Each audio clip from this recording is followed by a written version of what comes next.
사람 때문에 잠을 설치는 밤이 있었다면 그건 여러분이 약해서가 아닙니다. 관계의 상처는 피가 보이지 않기 때문에 더 늦게 아픔을 알아차립니다. 몸은 멍이 들면 바로 티가 나지만은 마음은 괜찮겠지라는 말로 오래 버팁니다. 특히 나이가 들수록 우리는 사람을 좋게 보려는 쪽으로 습관이 굳어집니다. 오래 알았으니 같은 동네이니 같은 모임이니 괜히 불편한 말을 꺼냈다가 사이가 틀어질까봐 한 번 더 참습니다. 그런데 그 한 번 더 참는 태도가 어떤 사람에게는 신호가 됩니다. 이 사람은 넘긴다. 이 사람은 맞춰준다. 이 사람은 끝까지 책임을 진다. 그렇게 여러분의 선함이 어느 순간부터 여러분을 가볍게 만드는 표지가 되기도 합니다.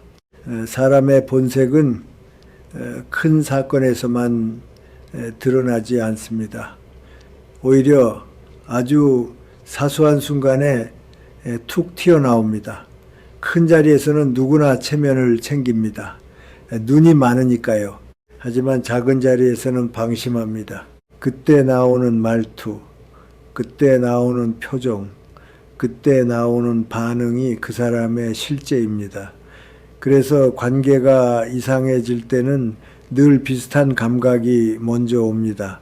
만나기 전부터 마음이 무겁고 만나고 나면 이유 없이 지치고 집에 돌아와서도 머릿속이 계속 돌아갑니다. 그런데 우리는 그 감각을 믿지 못합니다. 내가 예민한가? 내가 까다로운가? 내가 너무 나쁜 사람인가? 이렇게 스스로를 의심합니다. 하지만 여러분, 감각은 대개 틀리지 않습니다. 틀린 건 감각이 아니라 감각을 눌러버리는 정과 미안함입니다. 제가 여러분께 꼭 드리고 싶은 기준이 하나 있습니다. 관계에서 정말 무서운 일은 다툼이 아닙니다. 의견이 다르고 언성이 높아질 수도 있습니다. 그건 사람 사는 일입니다. 더 무서운 건 책임의 방향이 뒤집히는 겁니다. 잘못은 저쪽에 있는데 죄책감은 이쪽이 떠안는 구조. 여러분이 내가 참으면 되지라고 생각하는 순간 어떤 관계는 조용히 기울기 시작합니다. 그리고 그 기울어짐은 시간이 갈수록 더 가파르게 여러분을 깎아먹습니다. 말수가 줄고 표정이 굳고 스스로가 작아집니다. 관계가 우정이 아니라 관리가 됩니다. 상대의 기분을 관리하고 상대의 책임을 대신 관리하고 분위기를 관리합니다. 여러분, 그건 인간관계가 아닙니다. 그건 희생입니다. 사람을 볼 때 가장 흔한 착각이 있습니다. 나에게 잘해주면 좋은 사람이다. 아닙니다. 나에게 잘해주는 건 조건이 붙을 수 있습니다. 그 사람이 기분이 좋아서일 수도 있고 지금은 여러분이 필요해서일 수도 있습니다. 더 정확한 기준은 따로 있습니다. 그 사람이 타인의 사정을 어떻게 다루는가, 특히 약한 사람을 어떻게 대하는가, 그리고 여러분이 원칙을 지켰을 때, 여러분이 정중하게 아니오라고 했을 때 그 존중이 유지되는가. 바로 그 장면이 그 사람의 바탕입니다. 여러분은 누군가의 감정과 책임을 대신 처리하라고 태어난 사람이 아닙니다. 여러분은 존중받을 자격이 있는 사람입니다. 오늘은 그 자격을 지키기 위한 기준을 지금부터 단단히 세우셔야 합니다. 저는 인간관계에서 가장 위험한 첫 번째 신호를 이렇게 봅니다. 명백한 잘못 앞에서도 미안하다 한마디를 끝내 못하는 사람입니다. 실수는 누구나 합니다. 나이와 지위와 학력과 상관없습니다. 중요한 건 실수 그 자체가 아니라 그 다음 태도입니다. 제가 착각했습니다. 제가 확인을 못했습니다. 미안합니다. 이 짧은 한마디가 관계를 살립니다. 인정하는 순간 오히려 신뢰가 깊어지기도 합니다. 왜냐하면 인정은 상대를 사람으로 대하는 최소한의 예의이기 때문입니다. 그런데 어떤 사람은 그 한마디를 절대로 하지 않습니다. 약속 시간을 잘못 잡아놓고도, 날짜를 착각해 놓고도, 전달을 제대로 안 해놓고도 입에서 나오는 말은 늘 같은 방향입니다. 그 앱이 이상했어. 네가 정확히 말 안 했잖아. 요즘 내가 정신이 없었어. 말이 길어지고 설명이 많아집니다. 하지만 결론은 단 하나입니다. 내 잘못이 아니다. 이 사람에게 중요한 건 사실이 아닙니다. 체면입니다. 내가 틀릴 수 있다는 현실을 견디지 못합니다. 틀렸다는 말이 곧 나는 부족한 사람이다 라는 판결처럼 느껴지기 때문입니다. 문제는 여기서 끝나지 않습니다. 이런 사람과 가까이 지내면 여러분이 이상한 역할을 맡게 됩니다. 원래는 그 사람이 사과해야 하는 상황인데 어느 순간 여러분이 사과하게 됩니다. 내가 좀 더 확인했어야 했는데, 내가 괜히 말했나, 내가 오해했나, 잘못은 저쪽에 있는데 죄책감은 이쪽이 챙깁니다. 그리고 이 구조가 반복되면은 여러분은 점점 자신감을 잃습니다. 내가 뭘 해도 결국 불편한 일이 생기는 것 같고, 내가 늘 부족한 사람인 것 같고, 그래서 말을 줄이게 됩니다. 관계를 만들기보다 관계를 관리하게 됩니다. 상대 기분을 건드리지 않으려고 조심하고 또 조심하고, 결국은 내 말 한마디가 상대의 기분을 좌우하는 것처럼 느끼며 살아갑니다. 여러분, 그것은 우정이 아닙니다. 그것은 희생입니다. 저는 정약용 선생의 말이 관계의 기준이 되어야 한다고 봅니다. 잘못을 인정하는 것이 진짜 용기라는 뜻의 가르침 말입니다. 인정하지 못하는 사람은 성장하지 못합니다. 배우지 못하니까요. 남 탓만 하니 고칠 이유도 없습니다. 같은 실수를 반복하고 매번 다른 핑계를 붙일 뿐입니다. 그리고 그 반복의 비용은 누가 치릅니까? 가장 가까운 사람이 치릅니다. 바로 여러분이 치릅니다. 그래서 저는 여러분께 묻고 싶습니다. 지금 여러분 곁에 명백한 잘못 앞에서도 미안하다라는 말 한마디를 못하는 사람이 있습니까? 그 사람이 정말 여러분을 존중하는 사람일까요? 존중은 말이 아니라 태도에서 나옵니다. 잘못을 인정하는 태도, 책임을 나누는 태도, 그게 상대를 사람으로 대하는 기본입니다. 사정이 있을 수는 있습니다. 하지만 사정이 있다고 책임이 사라지지는 않습니다. 바쁘고 피곤해도 잘못했으면 인정할 수 있어야 합니다. 그리고 더 분명히 말씀드리겠습니다. 인정하지 못하는 사람은 언젠가 반드시 누군가에게 책임을 떠넘깁니다. 그리고 여러분이 착하고 참고 관계를 지키려는 사람일수록 그 누군가가 여러분일 가능성이 큽니다. 그러니 이제부터는 단호해지셔야 합니다. 관계는 노력만으로 유지되지 않습니다. 서로 책임을 나눌 때 유지됩니다. 한쪽이 계속 인정하지 않으면은 관계는 기울어집니다. 여러분이 한 발 양보하면 상대는 두 발을 요구합니다. 여러분이 한번 대신 사과하면 다음에도 대신 사과하길 기대합니다. 그렇게 여러분의 평온이 사라지기 전에 지금부터 거리 두는 연습을 하셔야 합니다.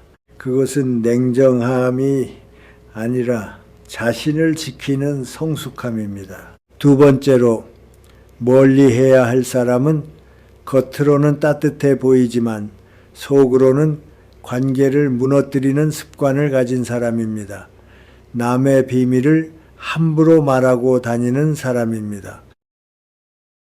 이건 단순히 말이 많은 성격의 문제가 아닙니다. 비밀은 한번 새어나가는 순간 다시는 원래 자리로 돌아오지 않습니다.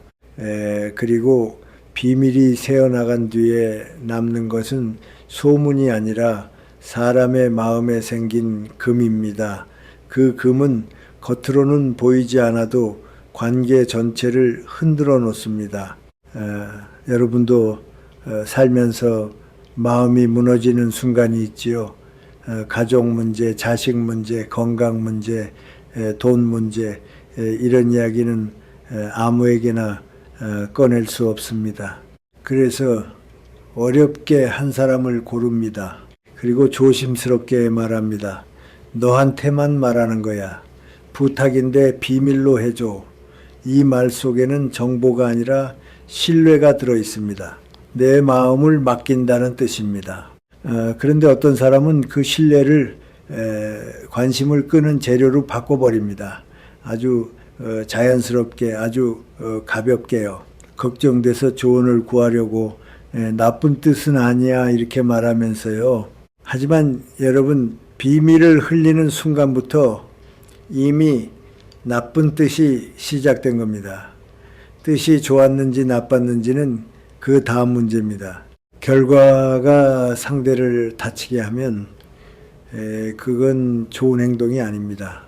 비밀을 퍼뜨리는 사람들의 공통점이 있습니다. 말이 길고 설명이 많습니다. 정작 핵심은 빠져 있습니다. 한 사람한테만 살짝 물어봤어. 그런데 그 한 사람이 하루 지나면 둘이 되고 며칠 지나면 셋이 되고 어느새 모임 전체가 압니다. 더 무서운 건 그 과정에서 비밀이 변형된다는 겁니다. 원래는 명절 준비로 말다툼이 있었다가 며느리가 시어머니를 무시한다가 됩니다. 없던 말이 붙고 감정이 과장되고 누군가의 상상이 사실처럼 굳어집니다. 그때 가장 고통받는 사람은 누구입니까? 비밀을 털어놓은 당사자입니다. 어렵게 꺼낸 이야기가 하루아침에 남의 입에서 가십이 되어 돌아오니까요. 왜 이런 사람이 생길까요? 어떤 사람은 타인의 비밀을 무거운 것으로 느낍니다. 이건 그 사람에게 아픈 이야기다. 내가 지켜야 한다. 이렇게 느낍니다. 하지만 어떤 사람은 타인의 비밀을 가벼운 소재로 느낍니다. 이 얘기하면 사람들이 나를 주목하겠지. 내가 정보가 많은 사람처럼 보이겠지. 결국 비밀이 자기 존재감을 높이는 도구가 됩니다. 그래서 제가 여러분께 꼭 드리고 싶은 문장이 있습니다. 남의 비밀을 여러분에게 쉽게 말하는 사람은 여러분의 비밀도 쉽게 말합니다. 예외가 거의 없습니다. 처음에는 달콤한 포장지로 다가옵니다. 나만 아는 이야기야. 너한테만 말하는 거야. 그런데 진짜로 비밀을 지킬 사람은 오히려 조용합니다. 묻지 않으면 꺼내지 않습니다. 반대로 입이 가벼운 사람은 나만 아는 이야기라는 포장지로 관심을 얻습니다. 그리고 그 포장지를 뜯는 순간 그 비밀은 이미 안전하지 않습니다. 그렇다면 우리는 어떻게 해야 할까요? 여기서 중요한 건 따지는 게 아니라 경계입니다. 붙잡고 싸워도 비밀은 이미 나갔습니다. 화를 내도 그 사람은 이렇게 말할 겁니다. 뭘 그렇게 큰일로 만들어? 너 너무 예민한 거 아니야? 바로 그 말이 증거입니다. 타인의 마음이 다친 것을 이해하지 못하는 사람이라는 증거입니다. 그러니 여러분이 할 일은 간단합니다. 마음을 닫으십시오. 정보를 주지 마십시오. 사적인 이야기를 줄이십시오. 관계는 유지하되 깊이를 조절하십시오. 나이가 들수록 관계의 양이 아니라 내 이야기가 안전하게 머무를 사람이 중요해집니다. 여러분, 고민을 말하기 전에 딱 하나만 확인하십시오. 그 사람이 다른 사람의 이야기를 나에게 어떻게 말해왔는가. 늘 누군가의 사정을 재미있게 전하고 내가 들은 건대로 시작하는 사람이었다면 그 사람에게는 여러분의 마음을 맡기지 마십시오. 그건 신뢰가 아니라 위험을 맡기는 겁니다. 세 번째로 멀리해야 할 사람은 겉으로는 말이 잘 통하는 것처럼 보이지만 가까이 갈수록 여러분의 마음을 텅 비게 만드는 사람입니다. 모든 대화를 결국 자기 이야기로 끝내는 사람입니다. 이런 사람은 처음엔 능숙해 보입니다. 경험도 많아 보이고 분위기도 잘 살리고 말솜씨도 좋습니다. 그래서 우리는 착각합니다. 이 사람은 대화가 되는 사람이구나. 그런데 여러분이 정말 힘든 이야기를 꺼내는 순간 이상한 일이 벌어집니다. 여러분이 한 문장 말하면 그 사람의 입에서 바로 이런 말이 나옵니다. 그거 나도 말이야. 그리고 그 다음부터 방향이 바뀝니다. 내가 예전에 나는 더 심했어. 나는 이렇게 해결했어. 여러분이 혈압이 걱정된다고 하면 그 사람은 자기 건강검진 이야기로 20분을 채웁니다. 여러분이 가족 문제로 마음이 무겁다고 하면은 그 사람은 자기 자식 이야기로 넘어갑니다. 여러분은 분명 내 마음을 말했는데 끝에는 늘 그 사람의 무대만 남습니다.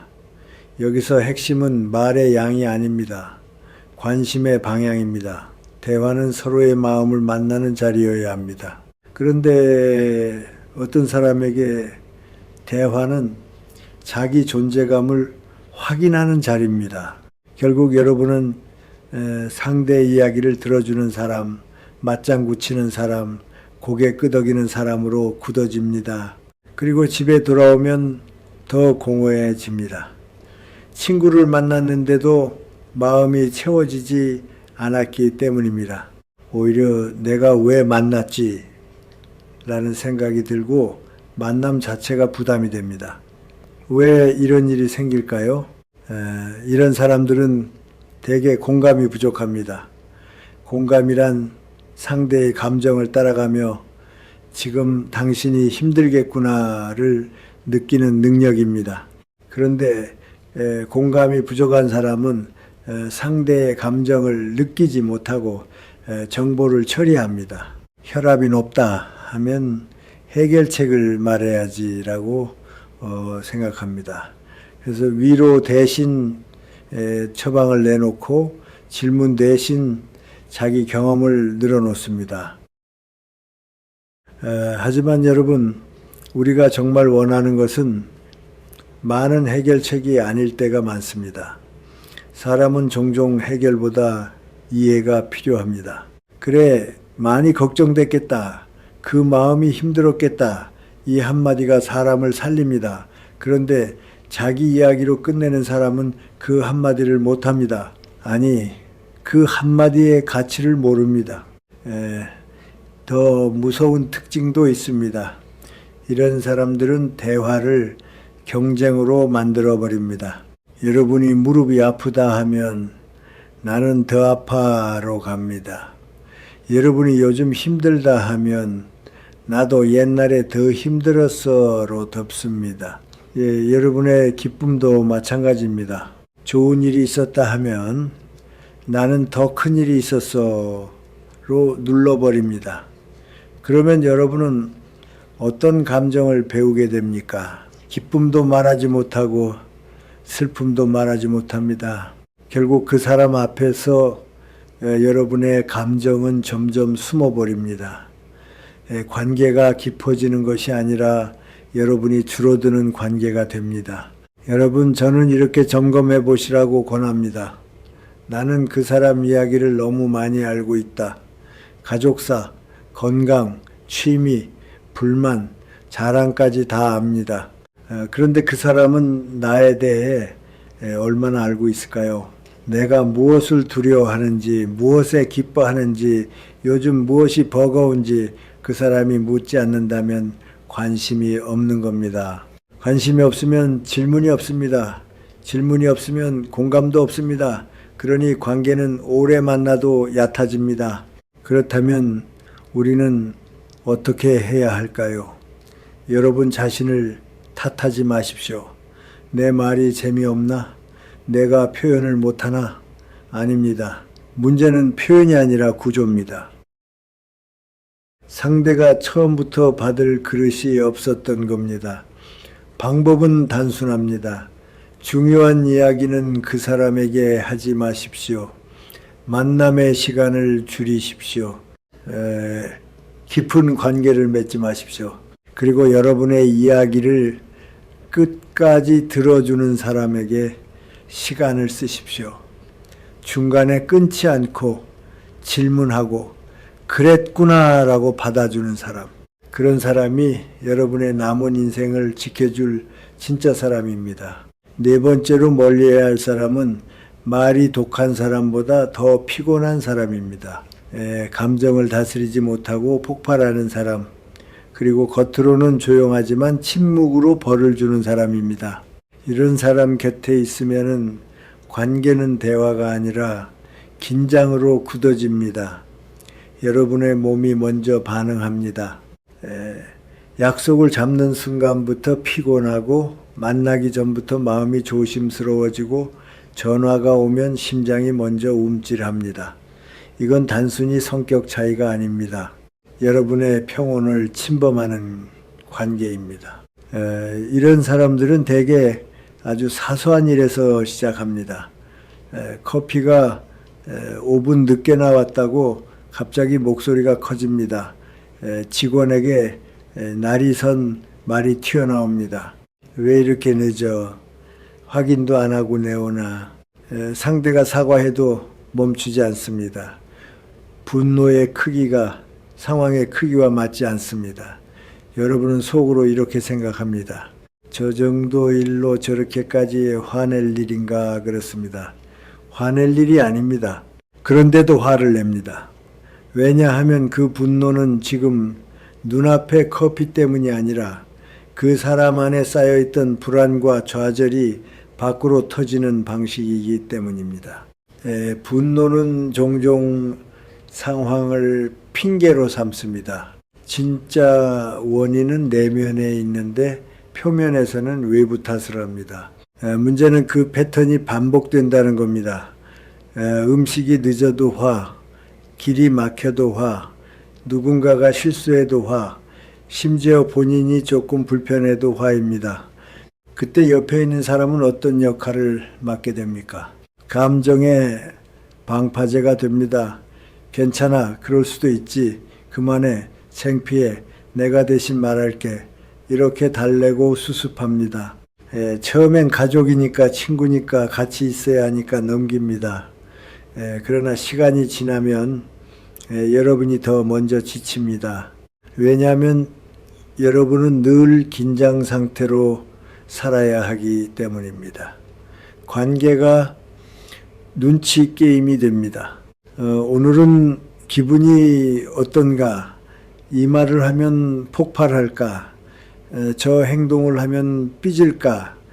대화의 내용보다 분위기를 먼저 읽게 됩니다. 여러분, 이건 정상적인 관계가 아닙니다. 여기서 우리가 흔히 속는 말이 하나 있습니다. 그래도 나한테는 화를 안 내. 여러분, 그건 안전하다는 뜻이 아닙니다. 그 사람의 분노는 언제든 방향이 바뀔 수 있습니다. 오늘은 직원에게, 내일은 다른 친구에게, 그리고 결국 가장 가까운 사람에게 향합니다. 감정을 조절하지 못하는 사람은 원칙에 따라 멈추는 사람이 아니라 상황에 따라 화살을 쏘는 사람입니다. 아직 내 차례가 안 왔다에 가깝습니다. 그리고 더 교묘한 형태가 있습니다. 소리 지르는 대신 침묵으로 벌을 주는 사람입니다. 표정이 굳고 말을 끊고 1시간이고 2시간이고 분위기를 얼립니다. 옆에 있는 사람은 계속 불안합니다. 내가 뭘 잘못했나? 언제 풀리나? 이 침묵은 평화가 아니라 조종입니다. 소리 지르는 폭력과 침묵으로 지배하는 폭력은 형태만 다를 뿐 결과는 같습니다. 상대를 불안하게 만들고 자존감을 깎고 관계를 지배합니다. 여러분, 중요한 건 이것입니다. 여러분은 누군가의 감정 쓰레기통이 아닙니다. 상대가 스트레스를 받는다고 해서 여러분이 그 분노를 받아줄 의무는 없습니다. 상대가 기분이 나쁘다고 해서 여러분이 하루 종일 죄인이 될 이유도 없습니다. 관계는 서로를 편안하게 해야 합니다. 그런데 한쪽이 감정을 폭발하거나 침묵으로 벌을 주며 상대를 흔든다면 그 관계는 이미 건강하지 않습니다. 그렇다면 우리는 어떻게 해야 할까요? 여러분 스스로 기준을 세우셔야 합니다. 나는 소리 지르는 사람과는 오래 못 지낸다. 나는 침묵으로 벌 주는 사람과는 깊게 관계 맺지 않는다. 그리고 그 사람이 폭발할 때 여러분이 자동으로 수습 역할을 맡지 마십시오. 반복해서 수습해주면 그 사람은 더 쉽게 폭발합니다. 어차피 누군가가 정리해 주니까라는 학습이 생기기 때문입니다. 가능하면 거리를 두십시오. 만남의 빈도를 조절하십시오. 여러분의 삶에는 평온이 필요합니다. 남은 인생에서 우리는 더 이상 긴장 속에 살 이유가 없습니다. 불안한 관계 속의 군중보다 편안한 혼자가 더 낫습니다. 평온은 사치가 아니라 끝까지 지켜야 할 자산입니다. 5번째로 멀리 해야 할 사람은 겉으로는 야무지다, 추진력 있다, 책임감 있다로 포장되지만 시간이 갈수록 주변을 숨막히게 만드는 사람입니다. 사소한 역할 하나만 맡아도 갑자기 군림하려 드는 사람, 작은 권한에 취해 타인을 통제하려는 사람입니다. 이런 유형은 큰 권력을 가진 사람이 아닙니다. 더 무서운 건 별것 아닌 자리에서도 사람이 이렇게 변한다는 점입니다. 처음은 늘 고맙게 시작됩니다. 다들 귀찮아하는 일을 누군가가 나섭니다. 회비 관리, 단톡방 공지, 일정 조율, 자료 정리. 우리는 박수를 칩니다. 덕분에 편해요. 고맙습니다. 그런데 문제는 그 다음 달부터 생깁니다. 맡은 일의 범위를 넘어섭니다. 관리가 통제가 됩니다. 도움은 지배로 바뀝니다. 누가 의견을 내면 그건 제가 판단할게요. 투표로 정하자면 표정이 굳습니다. 자기 허락 없이는 아무것도 못하게 만듭니다. 회비 관리자였는데 어느새 회장처럼 행동합니다. 그 사람의 말이 규칙이 되고 그 사람의 기분이 분위기가 됩니다. 여러분, 왜 이런 변화가 생길까요? 이런 사람들의 내면에는 공통된 욕구가 있습니다. 작은 권한으로도 자신을 크게 느끼고 싶은 욕구입니다. 평소 자존감이 불안정합니다. 스스로를 믿지 못합니다. 그러니 남을 통제함으로써 자기 가치를 확인하려 합니다. 내가 결정권자야, 내 말이 기준이야. 겉으로는 단호함처럼 보이지만 본질은 단호함이 아니라 열등감의 보상 행동일 때가 많습니다. 내가 약하다는 느낌을 지우기 위해 누군가를 아래로 두고 싶은 겁니다. 이 유형의 가장 위험한 습관은 이것입니다. 권한을 봉사가 아니라 특권으로 여긴다는 점입니다. 봉사는 모두를 편하게 하는 방향으로 흐릅니다. 정보를 투명하게 공유하고 의견을 모으고 결과를 정리합니다. 그런데 특권을 가진 사람은 다릅니다. 정보를 독점합니다. 결정 과정을 숨깁니다. 그리고 모든 길을 자신을 통해 지나가게 만듭니다. 제가 알아서 할게요. 제가 해야 합니다. 이 말이 잦아질수록 실제로는 나를 통과하지 않으면 안 된다는 구조가 만들어집니다. 그럼 모임은 어떤 분위기가 됩니까? 자유롭게 말하지 못합니다. 이거 해도 되나? 저거 말하면 기분 나빠할까? 조심이 늘어납니다. 결국 사람들은 모임이 즐거워서가 아니라 눈치 보느라 피곤해집니다. 그리고 더 무서운 건 여러분 자신이 변한다는 겁니다. 원래는 자유롭게 의견을 내던 사람이 어느 순간부터 허락을 구합니다. 이거 괜찮을까요? 그럼 어떻게 하면 좋을까요? 주체성이 조금씩 줄어듭니다. 관계가 오래될수록 그 줄어듦이 습관이 됩니다. 여러분, 사람 하나 때문에 여러분의 삶의 크기가 작아지는 것, 그건 가볍게 볼 일이 아닙니다. 그렇다면 우리는 어떻게 해야 할까요? 첫째, 초기 신호를 놓치지 마십시오.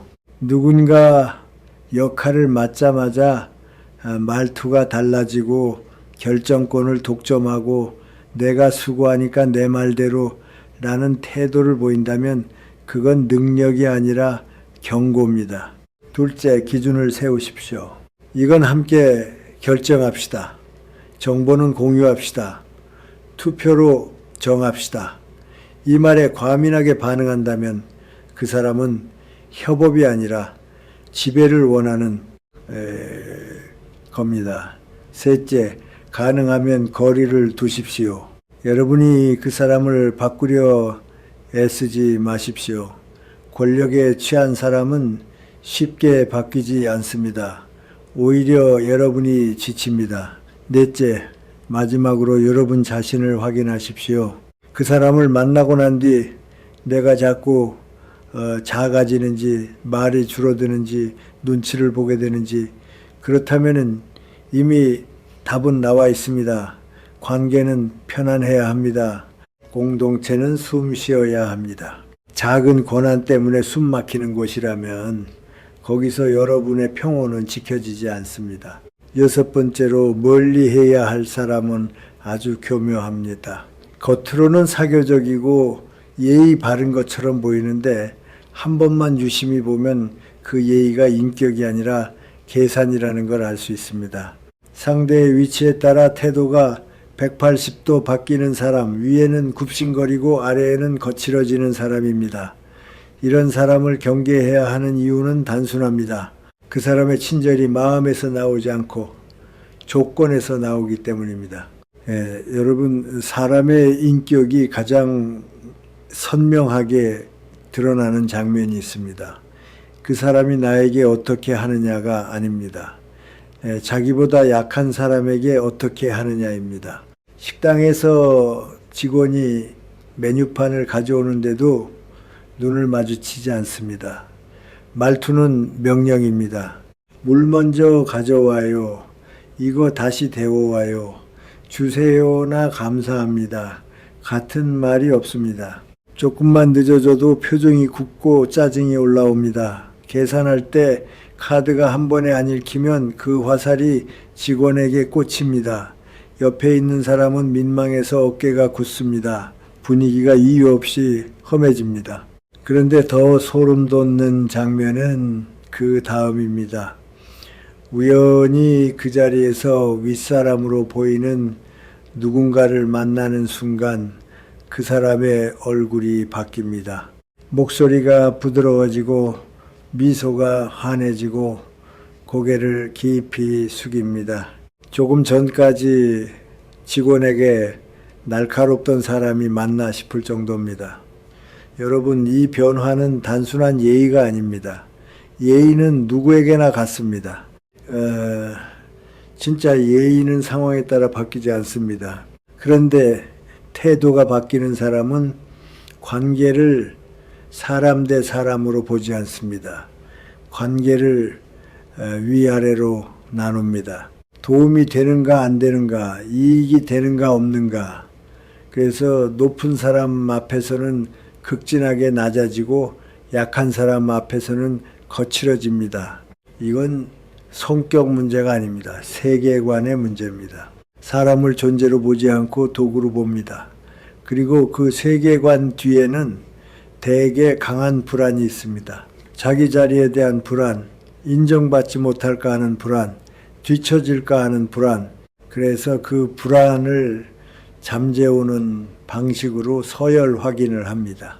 높은 사람 앞에서 자신을 낮추며 안전을 확보하고 낮은 사람 앞에서 상대를 낮추며 자신이 위에 있음을 확인합니다. 즉 그들이 하는 행동은 예의가 아니라 자기 불안을 진정시키는 의식입니다. 그런데 그 의식의 비용은 누가 치릅니까? 약한 사람이 치르고 옆에 있는 사람이 치릅니다. 여러분의 하루가 불편해지고 여러분의 마음이 긴장으로 굳습니다. 여러분이 이 유형을 특히 조심해야 하는 이유는 여기 있습니다. 지금은 그 사람이 여러분에게 친절할 수 있습니다. 여러분이 괜찮은 위치에 있고 도움이 될 수 있는 사람으로 보이기 때문입니다. 하지만 여러분이 힘들어지는 순간, 여러분이 더 이상 쓸모가 없다고 판단되는 순간 태도는 바뀝니다. 조건이 바뀌면 친절도 사라집니다. 그러니 우리는 한 가지를 반드시 확인해야 합니다. 그 사람이 나에게 잘해주는가가 아니라 아무 이익이 없는 사람에게도 같은 존중을 보이는가입니다. 정약용 선생이 아랫사람을 대하는 태도가 그 사람의 진짜 품격이라는 취지로 경계하셨지요. 저는 그 말이 지금 시대에도 그대로 적용된다고 봅니다. 높은 사람 앞에서 예의 바른 건 쉽습니다. 칭찬도 받고 얻을 것도 있습니다. 하지만 아무런 이익이 없는 사람에게도 똑같이 존중하는 건 어렵습니다.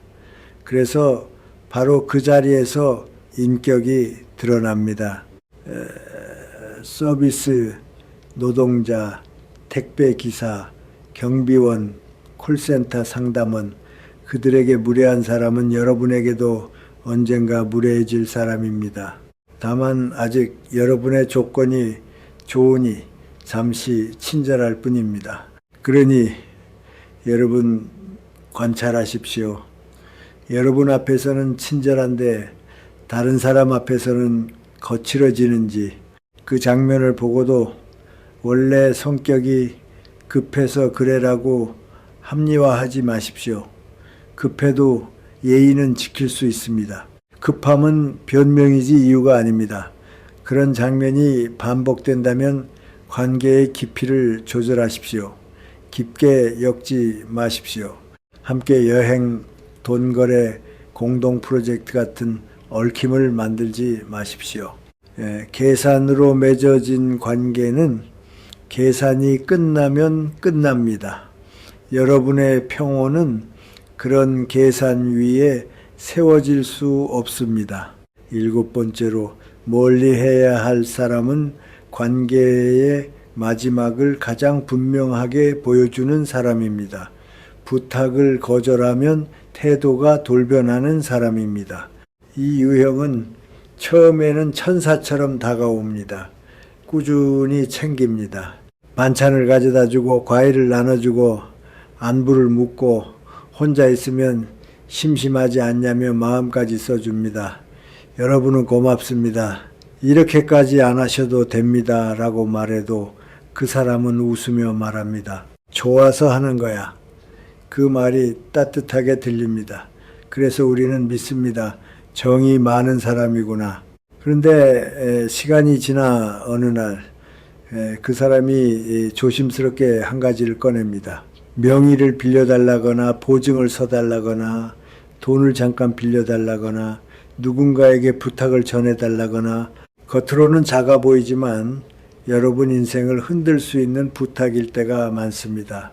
여러분이 거절합니다. 이유는 충분합니다. 원칙이 있고 가족과의 약속이 있고 살아오며 배운 교훈이 있기 때문입니다. 여러분은 정중하게 말합니다. 미안하지만 어렵습니다. 마음은 있는데 제 원칙이 있습니다. 그런데 바로 그 순간 그 사람의 표정이 바뀝니다. 목소리가 달라지고 말이 짧아지고 서운함이 아니라 분노와 계산이 섞인 기운이 올라옵니다. 그리고 이런 말이 나옵니다. 그동안 내가 얼마나 챙겼는데 이럴 줄 알았으면 말은 끝까지 하지 않아도 뜻은 분명합니다. 투자 대비 수익이 없다는 불만입니다.